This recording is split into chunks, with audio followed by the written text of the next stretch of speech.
What's going on, everybody? Welcome to the Ring the Bell show presented by SeatGeek. I'm Christy, Francisco, Jason, and John are here with you guys as always.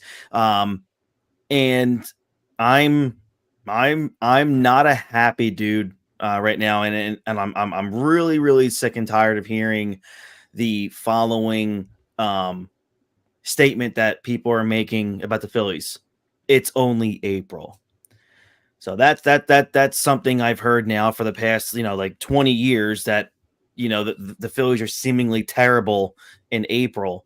I just don't know what to think anymore. I really don't. And, I told everybody this earlier before the regular season started, how I'm probably going to get this way if it's a bad April, because I think April is very meaningful. I think May is very meaningful. If it wasn't, Rob Thompson wouldn't be the manager right now if April and May weren't meaningful. So I don't know what to think of this team. I was on my way home from the game today, and I'm thinking to myself, all these expectations that we all had going into the season. And I feel like the only real dude that's holding up his end of the expectations right now is Zach Wheeler. That's realistically the only guy I can think who's actually holding up his end of the bargain in terms of maybe even Brandon Marsh too, although I think he's I don't say overachieving in a negative way, but my goodness, in his last 165 games, he's an all-star baseball player. I don't know what to do anymore. I really don't. Schwarber is still, look, he's batting 250. That's great. And I'm happy about that. His power has seemingly disappeared, except he hit that home run on Saturday, but still, nonetheless, I think he only has 3 or 4. Bryce Harper 7 last April. All right, well, he's got 3, so I mean, but still, look, I'm happy with what Schwarber's doing, but still, it's not what's necessarily needed right now. Trey Turner, who the last time we were on, we kind of ripped into, and I take that back. I'm sorry for, I mean, look. Don't apologize for ripping the dude. He was being crappy. We can rip a dude when they're being crappy. You're right. The fact of the matter is, when people are doing bad and we record, it's of course 3 games in a row later, he's going to bat, 4 for 5 almost every night. But look, Bryce Harper is a minor league baseball player, and it's embarrassing to watch him play baseball with a bat in his hand. Someone said that last episode. First base, he's a Gold Glove first base. He's the best He's the best defensive first baseman by all metrics right now in Major League Baseball, especially from runs saved. That's where your concern is. To me, I don't think it's as much mental, because the level of first, like, you can't be not locked in and play the level of first base he's playing. Mm-hmm. I just think he's getting unlucky. But that I think, to me, that point right there, the level of first base that he's playing defensively in he hasn't even had a full season at first base yet. So I to me, that tells me he's still locked in, because he hasn't. Could that be the problem with him at the plate? That he's so locked in on playing a Gold Glove first base and being that guy at first base, because he hasn't really played that much, that he's not focused as much on hitting. I can't even look. John, I'm not ripping you, because people make this excuse all the time. I think it's an awful excuse. For decades and decades and decades, players could play their position and be MVP players. I mean, and he's done it. He did it for the Phillies so I don't think playing the field, I don't think transitioning positions is as right. much. My fear with Harper right now is that he's washed. And I say that because he's not even hitting the ball hard. He's not making good contact at all. I mean, it's not like he's roping line drives and all of a sudden they're being caught, or they're just ending up foul. He's not hitting the ball. He's grounding into a double play every night. And every swing he had today was not a hard hit ball. There were ground balls easy. And the other thing is too, he's being a little bitch by not running down the first baseline. He's a terrible example as an offensive baseball player right now. And that's the thing. He could be my favorite player in the world, which he is. But I'm going to come on here and call a spade and say he's a shitty baseball player right now. He really is. He's a detriment to the team. Your 3-hole hitter, your franchise player who so many national pundits, including us on this podcast, predicted him to be an MVP type player. He literally can't hit a hard line drive right now. We're 16 games into a season and he can't hit. And he's still going to be trotted out there every day in the 3-hole because Rob Thompson won't. And then the other part about me is, and you then can't move him. And then, you can't move him. You can't. I'm so sick of this bullshit where you and Jason put these dudes on pedestals. Nobody's putting them on damn pedestal. You can bench and you can move anybody you want at any time. You got a problem with it? Then don't play. Don't play him. The issue is Topper has never set that example for any other player. Castellanos. Now, but he's played most of the game last year. He never gets benched. I don't want to hear moving him in the lineup. Your whole thing was he should be benched. He hasn't benched Casty. He didn't bench Trey. He didn't bench Schwarber. I'm not benching. I'm not going to start disciplining my players with goddamn Bryce Harper, who's the number one player, who's been the clutchest guy in this city for the last 2 years. I'm not going to set an example of him and then because that to me, it sets a bad example for if I'm Bryce. Listen, I carried you guys for 2 years. Let me go through a 2-week slump. Don't bench me. I'll get out of it. I'm a great player. I am who I am. I have a little bit of a slump. I don't think you could set the example of benching him. You want to move him down the lineup, I'm fine with that. I'm not benching the dude. I said, if you're not going to bench him, you got to move him down the lineup. I'm okay with that, but where? That's what I just don't think 16 games in the season you can move him out of the 3-hole. I mean, it's 16 games in the season. I know he's not playing well, playing great, I think, but he's your best player. He's been just like Dick said, he's carried the team for a damn near 2 years. You can't. Well, he hasn't carried anything since the last 4 games of the NLCS. Well, you can't move. Well, let's take out the last 2 games of the NLCS because he. Well, I mean that too, of course. The entire team didn't do anything that day. But what about walking down the first baseline? How about what? Listen. I. But then again, you got the guys in the media who aren't asking Rob this question. I mean, like, hey, is there something wrong with Bryce? Is the reason why he's not running hard on ground balls? Because there could be a reason, but we're not. Nobody wants to ask. Nobody wants to ask the question. If his back is an issue, he can't play first base. He can't bend over to play first base, and he can't swing a bat. Well, he can't swing a bat right now anyway. He's doing nothing anyway. Chase, we think we all agreed, like Chase, maybe if Chase didn't play so hard, he might have extended his career. Yeah. I'm okay with a guy not running hard on every ground ball. Well, then be productive then. It's 17 goddamn games. You're allowed to have a slump. This isn't just a slump. This isn't. You even just said last week he's had 1 game this season. I know, and I agree. Listen, his entire season so far is 1 game. I agree. I 1,000% agree. But it's 16 games. I watched Trey Turner have. I don't think that Bryce is going to go that level of slump. I think he didn't play full time. He did have the back issue in spring training. I think he's still working into it. That's the only thing I can think of. I don't believe he's going to continue on this terrible pace. If Bryce Harper is batting 077 come June 1st, then I'll be upset. You'll never see me on this show again if he's batting 077. Come on, he's had a bad week. It's a really, really bad week, but he's going to get out of it. It's 17 games. Like John said, it's way too early to start being worried about Bryce. They're playing 600 baseball their last 10 games. That's a 97 win pace. I'm okay with it. I'm not going to panic at the moment. Look, I'm not worried about Trey Turner right now at all. I think he's fine.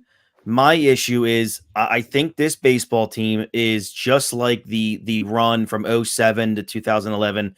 Everything runs through Bryce, just like everything ran through Jimmy. I know John was like 7 when Jimmy was in his prime, so it's hard for him to talk about Jimmy Rollins. But, Jimmy, literally the team was Jimmy. Yeah. Chase didn't run. I mean, I meant like Chase wasn't the same. Ryan Howard wasn't the same if Jimmy wasn't Jimmy Rollins. He was a leadoff guy. He set the tone for 162 games a year, and he was the best fielding shortstop in baseball for a long time. And I feel like when you have this guy in Bryce, like we've all said, he's the franchise, he's the man. If he's struggling and it seems like nothing else can get going, I think the stat was shown the other day. Shohei Ohtani has more home runs than the Phillies have extra base hits.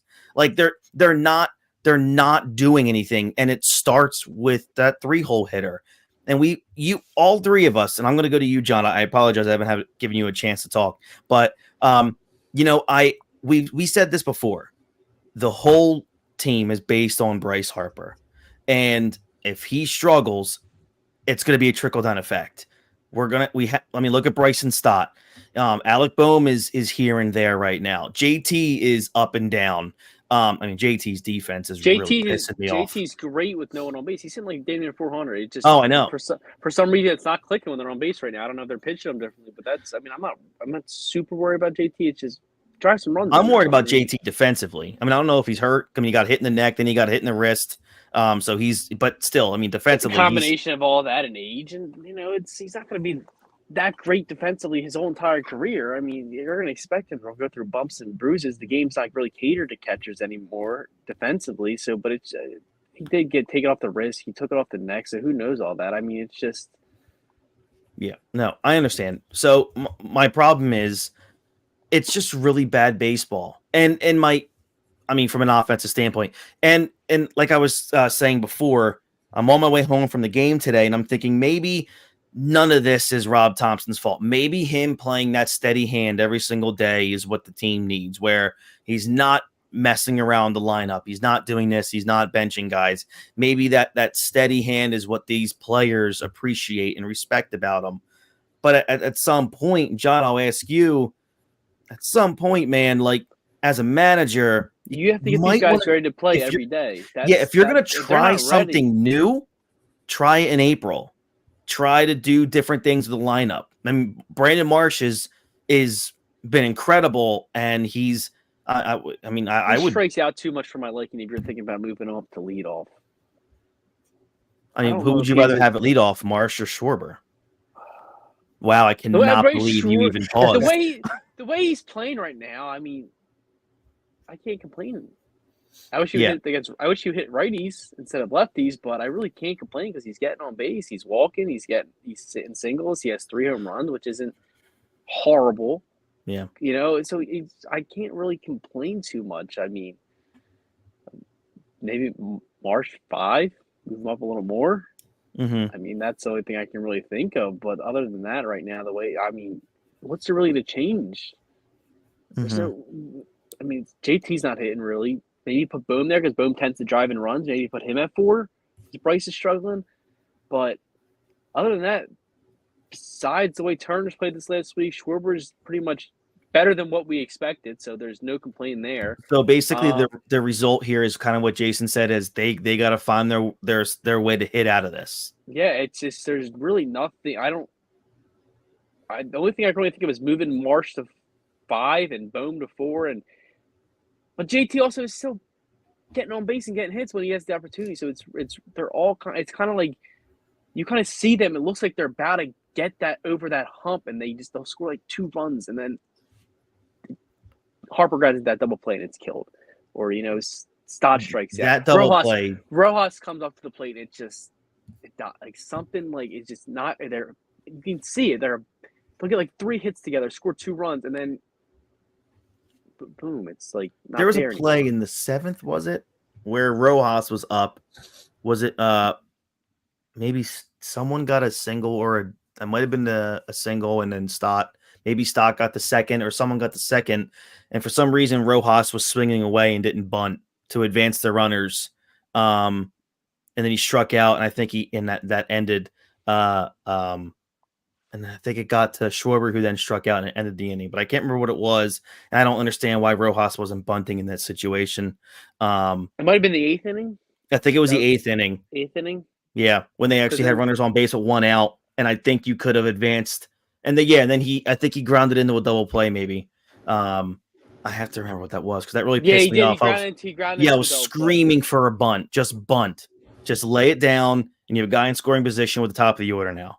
And he just didn't do it. And yeah, it's just because you can see it. You can almost see that they're about to get there as a team wise. Because sometimes these innings it looks like, oh my god, it's gonna be big inning, and then it's just not clicking yet. And I don't think you can really screw with it that much because it's not like it's one person. I mean, Merrifield's really not hitting. Besides Sosa, and Sosa's played, what, 3 games, 2 Yeah. games? Yep. So you can't really – that's a small sample size. But Pache, he's doing nothing. So, Yeah. like, who are you going to put in there? Like, who are you going to take out? That was my discussion we had before on our threads where, we were trying to say in the sense that it's hard to really bench anyone because there's really no replacements for a lot of these guys. But I'm going to go to you, Jason. I want to know what's really, pissing you off about them right now, because, I look at like a Zach Wheeler. He's held opponents to a 215 batting average. He struck out 30 guys. He's only walked 5 dudes.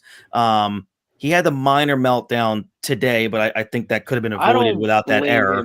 Really, no, not at all. Think about that error, then you get an out there. You don't worry about. Yeah, but then he also didn't do anything out. You're the ace. You're supposed to shut it down. You're the ace. But in situations like that where it's 6 innings, he's already at damn near 80 pitches. Stop. You're the ace. You give up that error. He's you paid $43 million goddamn dollars a year. Get out of it.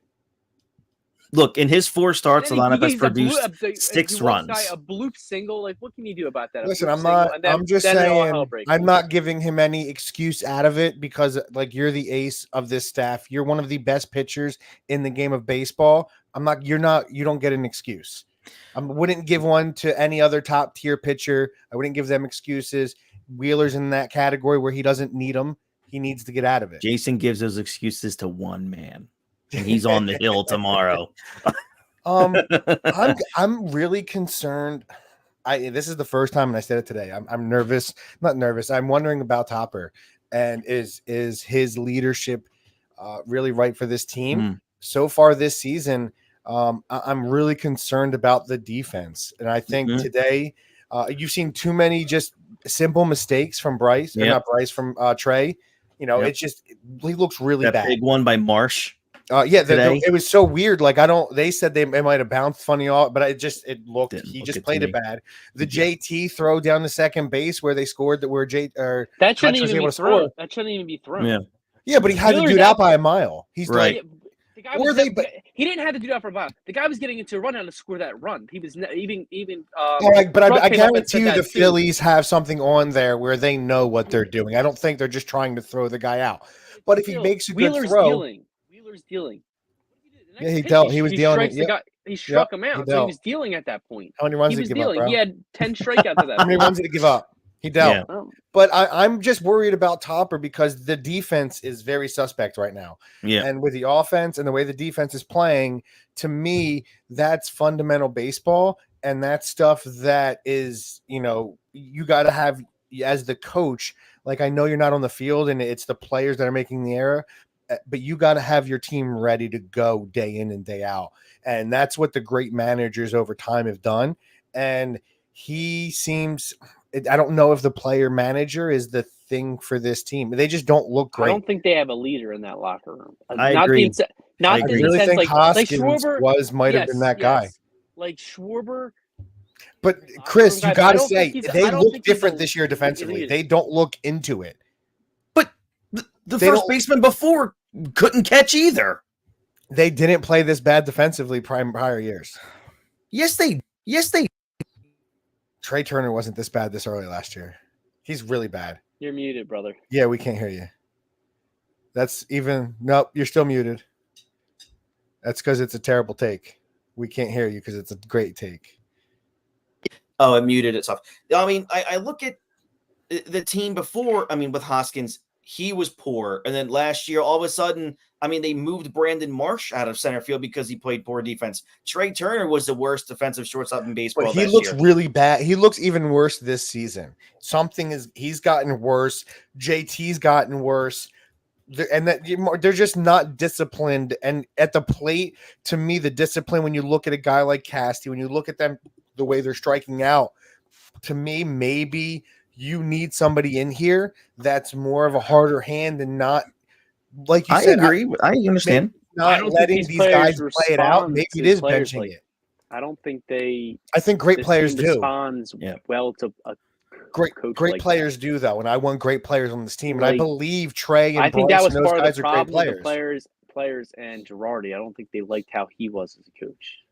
And I don't know what they need, but they need a players coach. That's what they Maybe it's want. just the modern day baseball where that's just full of wimps and grown men who can't take constructive criticism. Because I can imagine a guy getting in Bryce Harper's face in the autumn and Bryce Harper being happy about it and be like, okay, and then look at himself in the mirror. Like he's not the type of guy who will get ripped into and go look at himself in the mirror and be like, I think he's a guy who thinks he's right a majority of I the time. disagree. Who are you talking about? I think Bryce is the exact opposite of what you Bryce just is said. always the opposite. Bryce is the opposite of what you said. I guarantee you, Bryce is a dude that hears it, listens to it. In the moment, he's probably not going to appreciate it, but I guarantee you, Bryce is the guy that goes behind the door and realizes it. Yeah, maybe eventually. You know who I believe is like that? John Schwarber. I would 100% think that.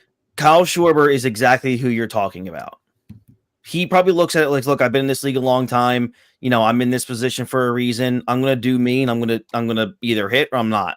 Like he says it all the time. He goes, "Yeah, I'm going to strike out, but you know, I'm going to hit the ball. I'm going to hit a home. I'm going to hit home runs." And he goes, "That's just the way I am. That's my game." He's the kind of guy I feel like you can't teach anything new. So I mean, makes sense. Maybe, but I just for some reason, maybe that's because I see that you see in the public eye, like where somebody will say something and be like, I mean, Papa Bottom said that 2 years ago that happened to him when they went at it. But maybe that's just a public thing when in the moment. Maybe you're right. Maybe in private when he realizes that over time he realizes like what he needs to work on. In big moments, they just don't seem disciplined. Like last year, with how bad last year's season ended against Arizona, where you're hitting so well and then you just struggle. They don't seem like they're something that's bothering them in. internally too, like where they just can't get over. Like, how did we lose that? Like we're better than them. Like, is that something that's in their head now too? Because that happens to baseball players. No, could that be something where it's? I think they're hitting their stride. They're 6-10, 6-10 in baseball, or they're 6 of their last 10. So you're 6-4 in the last 10 games. If you could do that the entire season, you're a 97 win baseball team. So this last week, for as much as negative as today was, and it really hurt, and I know we're ripping into them. Since really the Cincinnati series, they haven't lost. It's been 3 series. They haven't lost the series. You know, they won 2 of the 3. You know, they split. I'm not today. super disappointed because this is what I thought was going to happen this week. So like, here's my problem. And I heard Fransky and Larry Anderson say this on the way home today. And they said, look, you know, you had a good opportunity to get things back on track in this weekend series against the Pirates. You split 2-2, which is, to me, it's a disgrace. And then they say, oh, well, there's a really good chance to get back on the right track against the bad Colorado Rockies and, you know, the Chicago White Sox who have 2 wins. I don't know what to think. I don't know what. Jason, it's the same GD thing we talked about last year, and we're already talking about it in April. I don't know what Phillies team is going to show up tomorrow night against the Rockies. I don't know what team's going to show up against the Chicago White Sox. They could just as well go into this week and have a losing week. We thought that's the way they're playing. 3-run, we thought that was his breakout. Thought so. It really is. It's one of those. He hasn't had a line drive since. You just don't know what you're getting, and the offense just isn't consistent. They've been just very inconsistent. It's very struggling. But I think I know we have high expectations. I never believed the division was in grasp. 97 wins. That's in between. That's right around where my expectation was. Yeah. So I don't. That's my fault for overbelieving. I'm not saying they're going to get to 97. I'm not, but. They're playing good. They're getting better right now. Trey Turner is looking a lot better, so that helps that leadoff. I do believe that Bryce will figure it out. It takes, like I said with Rojas, it takes a hit. Since Rojas the last week is batting 400, so Bryce is the dude. Once he gets the hit, he'll have a week where he hits 600 and hits 4 or 5 home runs. So it's coming. We just have to. That's baseball, and I know it's frustrating at the time, and we all live and die. And I know, especially you live and die with each game. It's it's a long season, and we go through it. And he's going to listen. This week he's going to go and have 4 or 5 home runs, probably about 15 RBIs, and you're going to be happy. Just to be transparent with everybody, like twice in the last 2 days, I've wanted Bryce Harper traded for like basically nothing, and I've wanted the whole team to be completely redone. Cash considerations. With cash considerations, player to be named later, right? But yeah, so the Phillies are 8-8 through the first 16 here. Good. It's not good, but I mean, I guess obviously anything could be worse. But this has to be the worst 8-8 team I've seen. I even said it today at the game. I'm thinking to myself, how did this team get 8 wins this year? And I understand the pitching overall. I think they're they've now gone through the rotation 3 times, and they have an ERA of 2.84, which is tremendous. But still, like, this is a team with a schedule that after the Braves were just so winnable from a paper standpoint, right? And I just feel so disappointed, so distraught at what this team. Think they were as winnable as you thought they were. I think when they're clicking on cylinders, they're probably 12-5 maybe, but they're still going to have a couple losses within the series. Like, they're still, you know what I mean? I would be completely okay with 12-5. You're leading the division at 12-5. We have 2 less runs than the Miami Marlins have scored this season, guys. That's the issue. That's the issue. It is. They're in the bottom third of offense and runs scored. They grounded really too many double plays. When you look at it, they're minus 15. When they lose, they lose. Like, they squeak out the wins. Oh, they know how to lose, man. Out. It's that this is the thing. When you build a team that's this offensive, Miami has more runs now. No, yeah, they have 2 more runs than we have for the season. Wow. So they're just not hitting, and it's a lot of the double play ball. That double play ball is not good for us. They hit way too many. Third. Holy shit. They have we shouldn't have said that, my friend. They have 9 less runs than the Phillies. He said the Mariners are. Oh, they're third. They're terrible. Wow. Oh, I thought he meant third. I'm looking at some of these teams, and I'm like, the Angels have more runs scored than the Phillies. Well, look, Rob Thompson told me the other day that the Phillies are going to start slugging. They're going to slug, is what he said. And, I mean, they've only had 2 home runs in the next 3 games after he said that. They in this past series, they averaged 2.75 runs in a game. They just don't generate runs without the home run ball. And they're not hitting homers. Like I just said. That's just ways that team's built. They need the home run ball. Yeah, but they had 3 or 4 players last year that had over 30 doubles. Do they have 3 players with a double this year? Like, this is what I mean. You're not going to beat anybody in Major League Baseball hitting singles. You're just not going to do it. Bohm has the last 2 extra base hits. Never mind, Turner hit a home run today. But before that, Bohm had like the last, and they were like within like 5 or 6 games of each other. Like, right. I think this team is very disturbing. They are a disturbed team, and now Jason has completely ruined my evening with that stat that we share anything remotely close to the Miami Marlins. We're worse than the Miami. That's terrible. That's not good. I didn't realize it was that bad. I saw Miami ahead of us. I was like, that's not good. But listen, a lot of it, it sucks because a lot of it really has to do is I think everybody thought Bryce would be better right now. I thought everybody thought Bryce would be hitting 350 at this point. At least 285. Even I thought 3 home runs, but they'd be spread out. I thought maybe 50. But he's.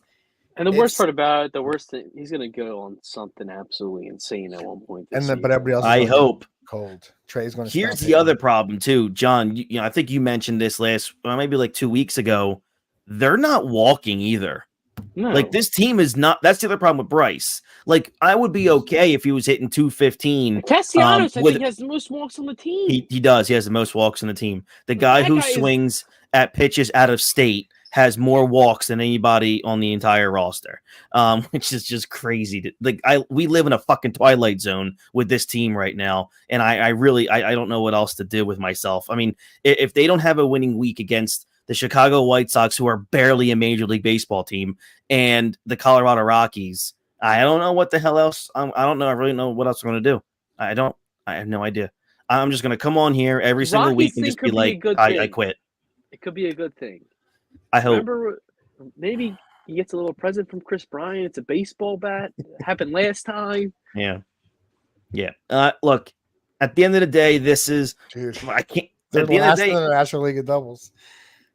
Like I just said, with 11. 11 doubles in 16 games. 9 players get the hit during the game. It's And incredible. I think there might be like one double each player. Jeez. I know Harper has one. I think that might have been his last hit. Was Rojas has at I'm just least saying, one. the Atlanta Braves as a team are batting 299. Oh my God!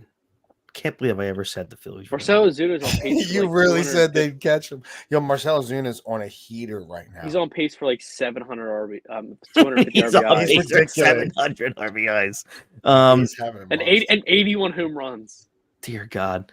Harper was on that pace for about 24 hours. And then really When he hasn't- was third in the league in When he RBIs, was and you wanted to let me know that. Yeah, I did. Yeah, see? Way to go, Bryce. Way to make me look like a real idiot. To all people, Jason. Thanks for that. I appreciate it. He screenshot it and probably hung it up on his And fridge. just so everybody knows, Chris has been getting destroyed by Jason all week about Harper. Absolutely destroyed. Yeah, but the thing is about me, though, is I'll admit to it. I'll say you're right.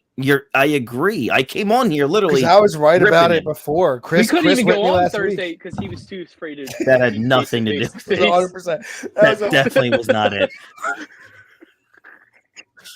John McElroy's been suspended from Ring the Bell for 2 weeks. If that was the case, John, I definitely would not have done tonight's. Definitely not would have done tonight's show. So look, I think the only thing I could say is the starting pitching is not a problem, and it's great that we're saying that. Taijuan hasn't even pitched yet, which is probably a wonderful thing.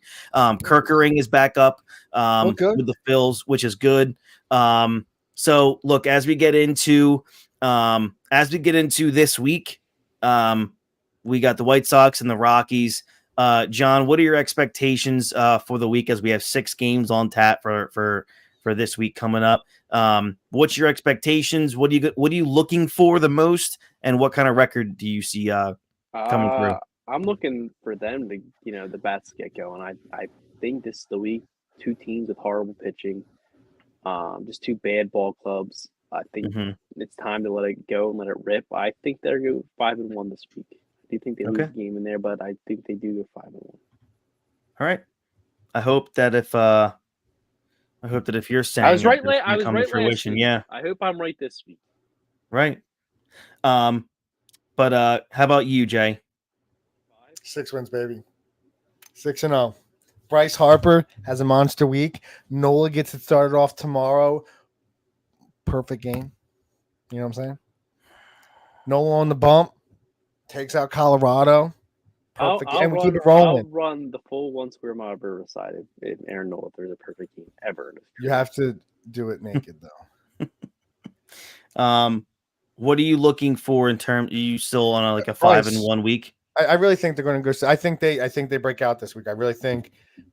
To me, I still believe Bryce is involved and he's there mentally, and I think he's tired hearing it. And I think he breaks out, and I think he has a big week offensively. What's he even hearing? Nobody asks him anything good. No, he knows. Nobody doesn't hear he knows. Shit. He hears. He listens to our podcast. He heard me rip him last week. He was distraught about it, and that's why I had a bad week. And he's going to hear me saying good things about him this week. He's like, you know what? Jason believes in me. And if Jason believes in me, anything's possible. And I can go 500 this week. I can imagine Thompson just sitting there Harper, you got this, man. It's gonna be this is your week this week. That's what he says to him every day. Come in the office. Come in the office. We got talk. Come in the office. We're gonna slug today, Bryce. I think I want to see the offense perform. Before it was before it really was, pitching. Now the offense is really struggling. They need to put a big week together. I think it's got to be everyone. So I'm looking. Anthony makes us all feel so uncomfortable. So from this standpoint, I feel like it's a good 4-2 week. I don't want to again just come on here and say a sweep week or a 5-1. Hey, I'm fine with a 4-2 week. I did it twice already, and I've been. I don't want to. These are 2 bad teams. 2 bad teams. You need to for the talent the Phillies have. 5-1 is a must this week. Yeah. Hey man, I agree. If you go 4-2, I still don't want it. I think they're better than throughout the whole season. That's over 100 wins. Yeah, and that's a World Series. It's 108 wins. You win 2 out of every 3. Yeah, I mean, again, that's the goal, right? Win every series. That's all I want them to do against the Pirates. I didn't say here let's take 4 of 4, which would have been amazing, but God, just take 3 of 4. That would have been wonderful. And I would be so much better. But yeah, I'm gonna say 4-2, and I guess I'm gonna say this until it happens. I need a week of Bryce just swinging, and getting on an absolute heater and getting back on track, because if not, I don't even know if I'm gonna be able to watch them anymore. I can't. You see what take you're it. doing to this guy, Bryce? But yeah, it's rough. Yeah. But yeah, so that's gonna wrap up the show this week. If you guys want to help us out, check out our day one sponsor. Head over to SeatGeek.com right now. Use our code Ring the Bell for $20 off your very first ticket purchase. Thank you to them guys as well for everything as always. All right, so a 5-1 week from John, 5-1 from Jay, and I'm 6-0. Okay. 6-0, and then 4-2 from me, from yours truly. I'll be at the game tomorrow for Jackie Robinson Day and Aaron Nola on the hill, so that's going to be pretty cool. Looking forward to that. It's gonna be beautiful. I think it's gonna be like 80 degrees tomorrow. So, and you're gonna see a great pitching performance. I hope so. I mean, I can't wait to see how good the Rockies pitcher I throws like hearing the weather with Nola pitching. So just for the Daily Dean tracker. The Daily Dean tracker, 2-4. 2-4 this week. That's a Dean prediction. Oh, I'll tell you what, this season to the start right now just caters right into like what Dean would always say. It's like they're he's already got him out of the playoffs. He's already got him out of the playoffs. If he ever had him in the playoffs. Yeah, I was gonna say I don't know if you had him in, but he probably had him at like 78 wins. The manager's fired in the beginning of June. Yeah, I can stand by that. Right? Hey, but listen, 50 and 112, he said.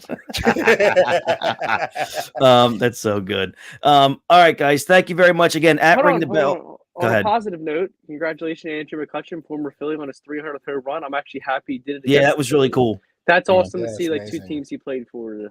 And a blowout. And a blowout to us. Really amazing. I'm happy. That's all. I don't know, not that it matters, but he's one of 13 players in Major League Baseball history. Now, let me see if I get this right. Of over 300 home runs, I think it was 2,000 hits, 400 steals, 400 doubles, and I forget what the other one was. But no, I can't recall what it was. But yeah, he's Andrew Dawson's on that list too, and he's not even in the Hall of Fame. Yeah, well, but it's a crazy list. Only 13 guys with that kind of numbers. It's wild. But congrats to Andrew McCutchen. He's one of my favorite all-time players. Couldn't happen to a better dude. But yeah, so at Ring the Bell 856 and all the socials. We'll be back here during the middle of the week after the very first series against Colorado. Hopefully it's a sweep. Maybe we take the series with a couple really nice wins. That would be fantastic. But until then, I'm Chris E. Francesco. That's Jason Kent and Johnny Mack, and we'll catch you guys down the road. Have a great one, everybody. Thank you so much, and go Phils.